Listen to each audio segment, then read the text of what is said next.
थी। अमीर घर की लड़की, उसका विवाह एक सामान्य परिवार में हो गया। महाराज पढ़ी लिखी थी, जब बहू बन करके अपने घर गई, अपने ससुराल गई, तो जैसे आप लोग कथा श्रवण कर रहे हैं वैसे उसकी सास भी कथा सुनती थी। तो सास की जो सहेली थी उसने एक दिन आई और आकर के कही कि सखी चलो हम लोग चल करके कथा श्रवण करते हैं, चलो कथा सुनने चलते हैं। तो उसकी सखी ने कहा कि बहन क्या बताएं, अभी घर की काम काज सब बाकी है, कथा सुनने जाऊंगी तो ये कार्य को कौन करेगा, ये भोजन कौन बनाएगा। तो उसकी सहेली ने कहा अरे बहन तुम्हारी तो बहू आ गई है, बहू भोजन बनाएगी। सास ने पूछा क्यों बहू तुम भोजन बना लोगी। अब बहू को ऐसा लगा कि अगर मैं मना कर देती तो कहीं बेइज्जती न हो जाए, तो उसने कहा कि हाँ माँ जी मैं भोजन बना लूँगी। आप नहीं जानती मैं होम साइंस से डबल एमए हूँ। अब जब यह बात कहा तो सास ने कहा कि बना लोगी। हाँ माँ जी मैं बना लूँगी, आप कथा सुनने जाइए। सास की सहेली ने कहा अरे जब बहू कह रही है बना लेगी तो चलो हम लोग कथा सुनने चलते हैं। सास अपने सहेली के साथ में कथा सुनने निकल गई। इधर जियो का नेट फ्री था, बहू पढ़ी लिखी थी, कभी रसोई घर में गई नहीं थी, तो उसने गूगल गुरु से कहा कि सब्जी बनाने की विधि। तो गूगल गुरु ने वहाँ से उत्तर दिया कि आलू को पहले छील लें और छोटे छोटे काट लें। वैसे मोबाइल से देखा और देख करके आलू को छील लिया, छोटे छोटे काट लिया, लेकिन ये तो लिखा ही नहीं था कि उसको धोना कैसे है। अब पढ़ी लिखी बड़ी घर की लड़की कभी किचन में कभी रसोई घर में गई नहीं थी, उसे पता ही नहीं था कैसे आलू को धोना है। समझ नहीं पा रही है कि उसे धोना कैसे है, लाइफ बॉय से कि पियर्स से कि निरमा से, कौन से साबुन से धोना है। ये तो लिखा ही नहीं था। और जल्दी जल्दी माँ चली गई, जो सास थी चली गई, बताकर नहीं गई। जब सास माँ आएगी बताएंगी तो हम धुल लेंगे कि वह आलू को काट करके निरमा से धोती हैं कि लाइफ बॉय से धोती हैं। अब उस आलू को काट करके वहीं छोड़ करके और एलईडी खोल करके देख रही थी। बहू 3 घंटे के बाद जब जैसे सास 3 घंटे के बाद कथा सुन करके आई तो बहू से कहा क्यों बहू भोजन बन गया। बहू ने कहा माँ जी बन तो गया लेकिन आधा बना है आधा बाकी है।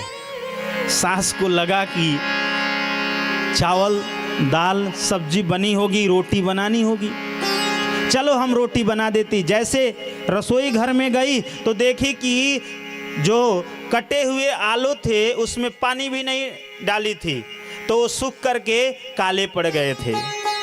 बहू से कहा क्यों बहू कहाँ भोजन है। बहू दौड़ करके आई, कही माँ जी आप तो जल्दी जल्दी चल गई कथा सुनने के लिए, बता के तो गई नहीं कि आपने आलू को काट करके किस साबुन से धोती हैं, निरमा से कि लाइफ ऑयल से कि पियर्स से। तो अब बता दीजिए कौन से साबुन से धोना है, उसको मैं धो दूं। सास ने माथा पीटा, अरे बहू तुमसे अच्छी तो मैं हूं, कभी स्कूल में नहीं गई लेकिन इतने परिवार को बना करके मैंने खिलाया है, और तुम तो कह रही थी कि मैं होम साइंस से डबल एमए हूं। तो तुम्हारी जो पढ़ाई लिखाई है केवल स्कूल तक ही है।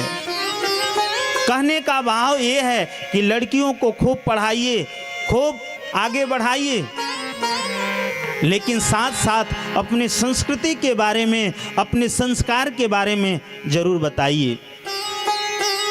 करदम जी लड़की देखना चाहते हैं, वो समझ गए कि लड़की बड़ा संस्कारिक है, उन्होंने पसंद कर लिया और करदम जी ने स्वयंभू मनु से कहा कि मैं आपके बिटिया के साथ में ब्रह्म विधि से विवाह करना चाहता हूं। देखिए विवाह भी कई प्रकार के होते हैं। कितने प्रकार के होते हैं? विवाह 8 प्रकार के होते हैं। ब्रह्म विवाह, दैत्य विवाह, आर्ष विवाह, प्रजापत्य, आसुर्य, गंधर्व, राक्षस और पैचास। यह 8 प्रकार के विवाह होते हैं। मनु स्मृति में 2 से 3 अध्यायों में केवल विवाह के बारे में ही बताया गया। ब्रह्म विधि से वह विवाह होता है जो देवताओं का निमंत्रण दिया जाता है, अपने समाज के लोगों को बुलाया जाता है, ब्राह्मण को बुला करके अच्छे से कुंडली मिलाई जानता नहीं है विवाह से, लेकिन उनके माता पिता दोनों पक्ष के विवाह करने के लिए तैयार हैं तो विवाह कर देते हैं, उसे आर्ष विवाह कहते हैं। प्रजापत्य विवाह वो होता है जो विवाह करने के बाद केवल संतुत्पत्ति की कामना होती है, जिसे केवल पुत्र पुत्रादि को पाने की इच्छा से जो विवाह की जाती है उसे प्रजापत्य विवाह कहते हैं। दूसरा आसुर्य विवाह, जो एक कन्या है उसको पाने के लिए मार घमासान युद्ध हुआ, कितनाओं की हत्या हो जाए और उसे जीत करके जो ले आया जाए उसे आसुर्य विवाह कहते हैं। एक गंधर्व विवाह होते हैं जिससे आजकल लोग लव मैरिज कहते हैं, ये आजकल बहुत चल रहा है, इसे गंधर्व विवाह कहते हैं। उसके बाद से राक्षस विवाह, महाराज एक कन्या को पाने के लिए दोनों तरफ से घमासान युद्ध हुआ, कई उनके पक्ष के मारे गए, कई इनके पक्ष के मारे गए, अंत में विवाह हुआ लेकिन उससे कुछ भी लाभ नहीं हुआ।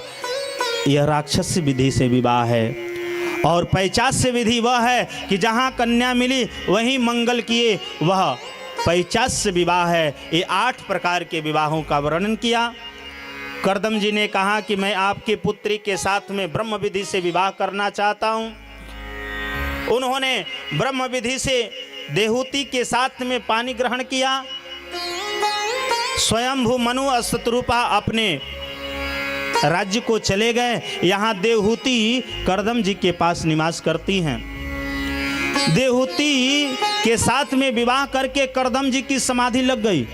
10,000 वर्षों के लिए समाधि में चले गए। आजकल के युवा पीढ़ी अगर विवाह से पहले कुछ पूजा पाठ भी करते तो विवाह होने के बाद वो भी छोड़ देते। महाराज यज्ञोपवीत संस्कार होते हैं ब्राह्मणों के यहाँ, क्षत्रियों के यहाँ। कब यज्ञोपवीत संस्कार होता है? जब विवाह करना हो।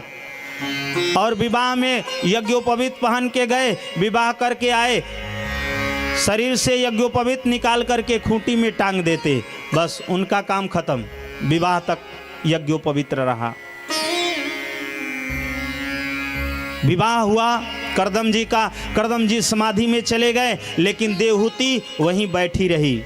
आजकल की स्त्रियां होती, आजकल की माताएं होती तो इतनी प्रतीक्षा नहीं करती, वो तो मायके चली जाती। लेकिन 10,000 वर्षों तक करदम जी ने तपस्या किया, देवहूति वहीं बैठी पड़ी रही। जब करदम जी की तपस्या पूर्ण हुआ, नेत्र को खोला तो देखा कि एक जीर्ण शीर्ण स्त्री बैठी हुई है। करदम जी ने पूछा, देवी तुम कौन हो?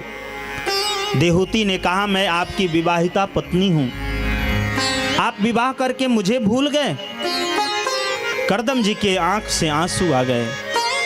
अरे तुम राज घराने की राजकुमारी हो, तुम अभी तक यहीं बैठी रही, तपस्या करती रही, तुमको तो अपने पिता के घर चले जाना चाहिए।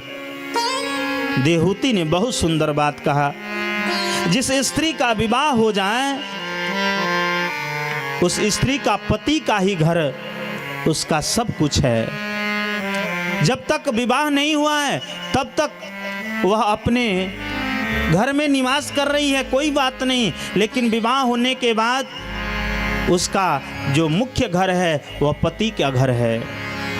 इसलिए मैं यहाँ से छोड़ करके नहीं गई।